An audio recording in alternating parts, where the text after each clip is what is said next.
sejahtera untuk kita semua. Om Swastiastu, Namo Buddhaya, salam kebajikan. Good evening, everyone. How are you today? I see some tired faces, but here of French corner. So she's going to sing a love song from France. Please welcome French corner.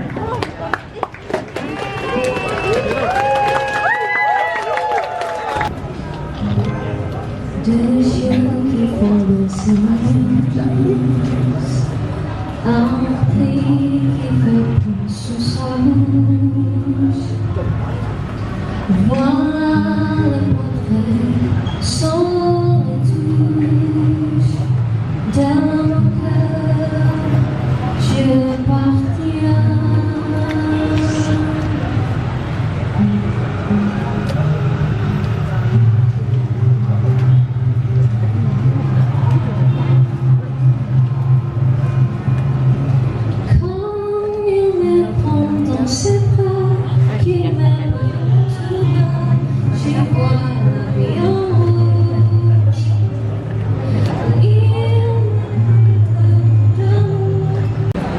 Assalamualaikum warahmatullahi wabarakatuh. Hello judges and audiences. My name is Mirza Mudamat Wakano. I'm 13 years old and I study at 14 Junior High School Ambon. I'm now in 8th grade. Today, I will tell you a story entitled Buaya Tembaga. This is a legendary story on Maluku Island. So, let's get started. Once upon a time, there lived a huge crocodile in Bagwala Bay. Its skin was yellow with a long, sharp claws. It lives a comfortable life. The locals who lived around Bagwala Bay intentionally kept the environment nice and quiet for Buaya Tembaga. The crocodile was respected by the locals. The crocodile became their protector when the outsiders threatened them. Meanwhile, to the west of Ambon Island lies Buru Island. In the island lived the big, ferocious and evil snake. The snake lived on a large shady tree. The tree was called Minsangor by the locals. It grew along the coast and its branches leaned toward the sea. The snake made people and sea creatures that lived around the island live in fear. Fishes and crocodiles that lived around the island were eaten by the snake.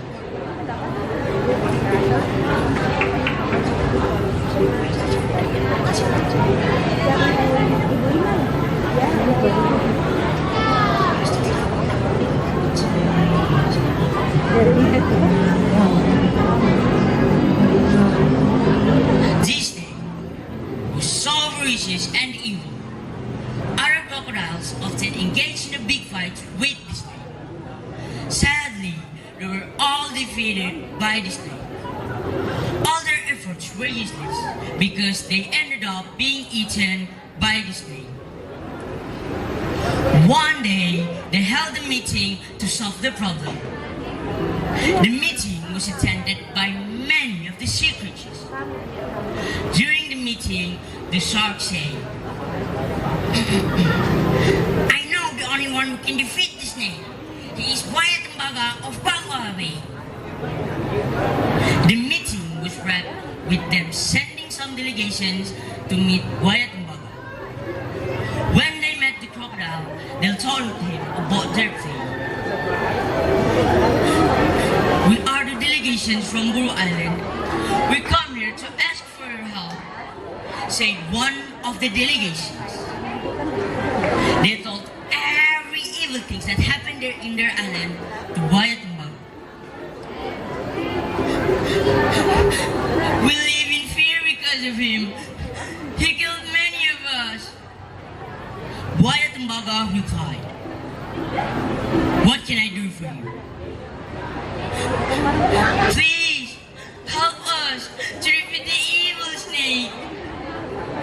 After listens to the delegations, finally, Buaya Tembaga was willing to help. After that, they went to the south coast of Buru Island. The local people was welcomed him warmly and held a party for 2 days. Then, the time has come for Buaya Tembaga to face this day. The crocodile swam around looking for the evil snake. When they met, the snake shouted, "You! How dare you come to my territory? Don't you know that I'm the strongest and the most powerful here?" Buaya Tembaga replied, "I'm here to help those who live in the south coast of Buru Island. Those who are the victims of your savage acts. I will destroy you," added Buaya Tembaga. A big fight broke right after. The snake wrapped its tail around the tree trunk, stretched out his head towards the water, and bit the crocodile. The crocodile smacked the snake's head with its strong tail. The seawater turned blood red. The intense fight continued to go on and on for 3 days. On the last day, the snake pulled its body to the backward and with a lightning speed struck forward toward Buaya Tembaga's eyes. However, the crocodile quickly dodged the strike and smacked the snake's head with its strong tail. The snake was running out of energy. Buaya Tembaga didn't waste this chance. He smacked the snake's head over and over again, beat his head until he died. The sea creatures who watched the fight cheered. Yay! They were happy that their enemy was defeated and held him for his victory. To celebrate the victory, the sea creatures agreed to make Buaya Tembaga as the king in Bagwala. They will do this by sending some creatures that will be subordinated. They took a huge tagalaya, which consists of various fish, such as parang-parang fish, maki fish, and salmonite fish. This was presented to be brought home with him to Bagwala Bay. On the next day, Buaya Tembaga went back to Bagwala Bay. He released this fish into the bay.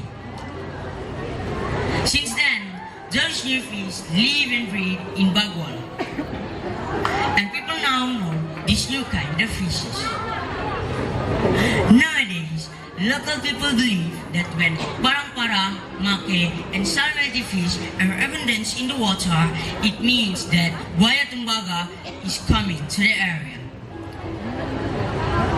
The mystical appearance of Buaya Tembaga is believed to be the sign of blessing and prosperity. From the story, we can learn to never lose hope when facing evils, as help will come when we believe. Well, judges and audiences, that's all the story that I can tell you. Thank you for listening to me. Good afternoon. Wassalamualaikum warahmatullahi wabarakatuh. Salam kesejahterakan kita semua. Om Swastiastu. Nama budaya, salam kebaikan. My name is Haider Ali Sitwasam.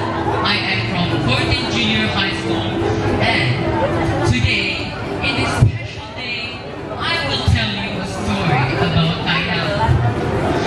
Well, most of you maybe have heard of it because my senior Aula have told us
the news about the claws and the rich nature resources of Lube was heard by the Dutch colonizers, they then attacked Lube Kingdom. And his army tried to put a fight and rebel against the Dutch colonizers. So, war was inevitable. The war was eventually known as Pongi War or Ruang War. Unfortunately, the Dutch managed to overthrow Lube. His family and all of his people died in the battle, leaving only one survivor at the time as King's daughter Taina Lube. However, she was captured and was brought to Ambon City, where she was supposed to be the wife of the Dutch commander. Taina Lube refused the marriage. She was then treated badly by the Dutch commander. So she planned to run away. Then, one night, she managed to escape from Ambon City and walk herself to a kingdom called Soya. There, she was welcomed by the Soya royal family and even seen as one of them. She was touched by their clothes and started to recall her past when she was still the princess of Lube. She said here without noticing, "Oh, I missed you, father, mother, something in casting my brother. Nothing I can do but wishing you all rest in peace." After several months living in Soya Kingdom, the thing that she feared happened to her. So she prayed to God, "Oh God, if I stay here, I will be a nuisance to the royal family. I know I do not have someone out there, but I have to leave now. Please, guide me, God." Then, one night, when the palace was quiet, Taina Lube brought herself to her front door. There, she wanted the king's horse. She purposely did not before the royal family because, of course, King Soya family would not allow it. So, just before she left the kingdom, she murmurs, "Forgive me, Your Majesty. I am sorry, my dear brother and sister. You guys have been so kind to me. Therefore, I have to leave your kingdom now." Despite the cold, the princess kept moving up to the mountain, where she was mesmerized by the beauty of Ambon. "Oh, my land, your beauty bewitches me." Then, said Taina Lube admiringly. With the rest of her energy, Taina Lube sat her horse nearby and fled under a guava tree. There, she wake up in the morning and ate some guava tree to gain some energy. Meanwhile, in Soya Kingdom, King Lube and King Soya and all his people were looking all over Taina Lube. They even searched through every corner of the kingdom, but no avail. Then, one of the gods came before the king. "Your Majesty, I have something to report for you," said the god. "Do you too find Taina Lube?" asked the king curiously. "I have not, Your Majesty, but I think Taina Lube left with your horse, since it also disappeared last night," said the guard without any further thought. Then, the king hit the tifa, or a small drum, to call the marina, or a drummer. Then, 6 times, to call the kapalsara, or the king's counselor. After, the 2 officials came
chapter or chapter story. Tanggal continued her journey, walking along the shore until she reached Aula. She was hungry and thirsty, so did her horse. And after looking for a while, Tanggal found a spring. She drinks the spring water to quench her thirst. And the spring is then named as Ivory or Princess. Princess Tanggal, come back please. King Sawyer is waiting for me. Tanggal heard the voices of the king's guard calling her name from afar. And just before she was about to ascend back to the mountain, the dog found her way and path and followed her path. Feeling cornered, Tanggal got into her knees and prayed to God. Oh God, I do not want to come back to the kingdom. I didn't want to burden other people. I just want to live alone. Please help me, God.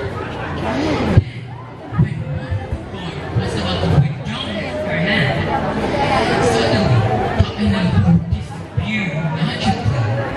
All the guards were shocked and flabbergasted by the miraculous event. Since then, there are often children missing when the sun showers. According to Ambonese people's belief, the spirit that kidnapped those children are incarnation of Tanggal.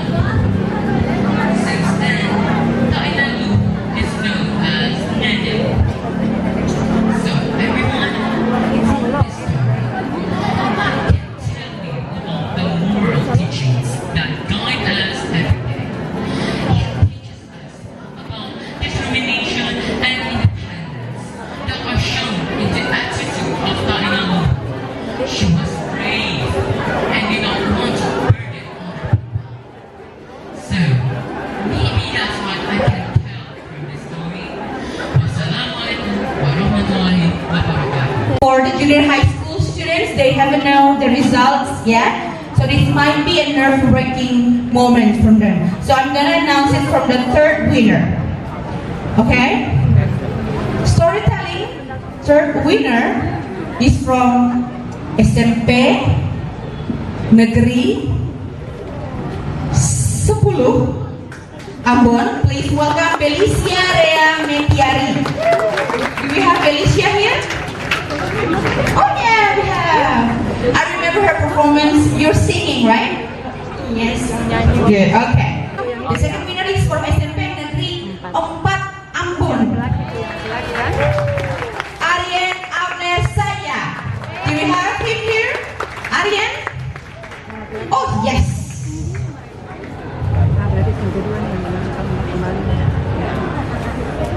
I remember everyone's clapping for me yesterday. Congratulations. The first winner is from SMP Negeri